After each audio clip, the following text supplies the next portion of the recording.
शादी के बाद मुझे अपने पति के साथ इंदौर शिफ्ट होना था। ये मेरे पति की दूसरी शादी थी। उनकी पहली बीवी एक हादसे में चल बसी थी।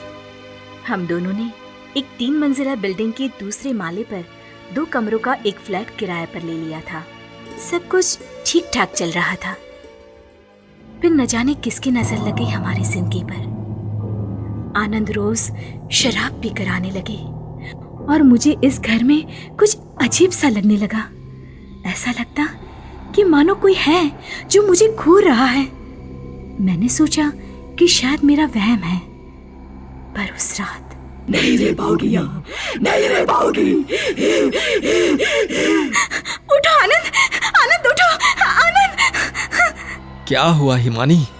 तुमने वो आवाज सुनी आनंद? कैसी आवाज? वो दिखाई नहीं देती, बस उसकी आवाज सुनाई देती है मुझे। ओफो हिमानी, कुछ नहीं हुआ है यहाँ, बस तुम्हारा वहम है। अब पागल मत बनो और आराम से सो जाओ। ये कहकर आनंद करवट बदलकर सो गए। इसी तरह एक रात मैं बाथरूम में कपड़े बदल रही थी कि अचानक क्या हुआ हिमानी? क्या हुआ? वो बाहर शीशे में मुझे कोई दिखा। कौन? कहाँ? पता नहीं, पूरा चेहरा जला हुआ था। लातों के भूत बातों से नहीं माना करते, और अब तुम्हारा भी वही हाल हो चुका है। और उस दिन मैंने आनंद का एक अलग ही रूप देखा। आज इस भूत को मैं तुम्हारे अंदर से निकाल के ही छोड़ूंगा। नहीं आनंद, नहीं। और उस रात आनंद ने मुझे बेरहमी से पीटा। एक दिन जब आनंद ऑफिस गए थे, मैंने एक तांत्रिक को घर बुलाया। इस घर में तुमसे पहले कौन रहता था? पता नहीं बाबा। क्यों? इस घर में कोई अनहोनी हुई है और यहाँ एक आत्मा है जो तुम्हारी मदद से कुछ कहना चाहती है।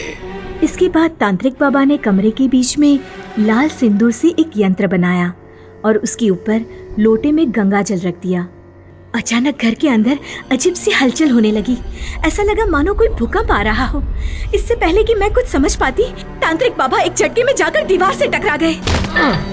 मुझे यहाँ से निकाल ले आया है तू? मैं तेरी मदद करने आया हूँ। बता मुझे, क्या चाहती है तू? मेरी हत्या हुई है यहाँ और मैं उसका बदला लेकर रहूंगी। चले जाओ यहाँ से, चले जाओ। ये आत्मा अपना बदला लेकर रहेगी। बेहतर यही होगा कि तुम ये घर छोड़कर चले जाओ यहाँ से। और उस रात जब मैंने हिम्मत करके ये बात आनंद को बताई, तो एक बार फिर उसने मेरा मजाक उड़ाया और कहा कि वो मुझे पागल खाने में डाल देगा।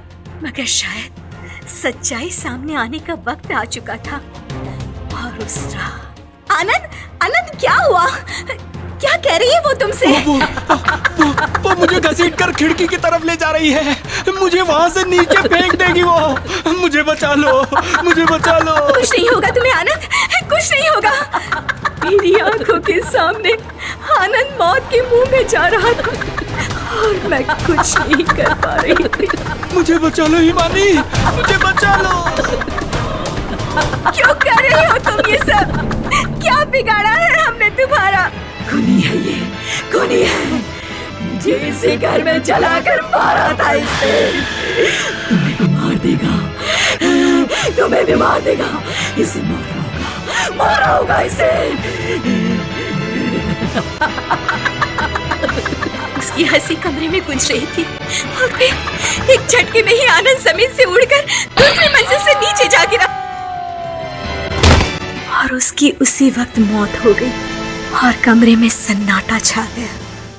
वो आत्मा आनंद की पहली पत्नी की थी। आनंद ने झूठ बोला था। वो एक हादसे में नहीं मरी, बल्कि आनंद ने उसे दहेज के लिए जलाकर मार दिया था। आज इस बात को 6 साल हो चुके हैं और आज मैं एक नई जिंदगी जी रही हूँ जो मुझे उस आत्मा ने दी है।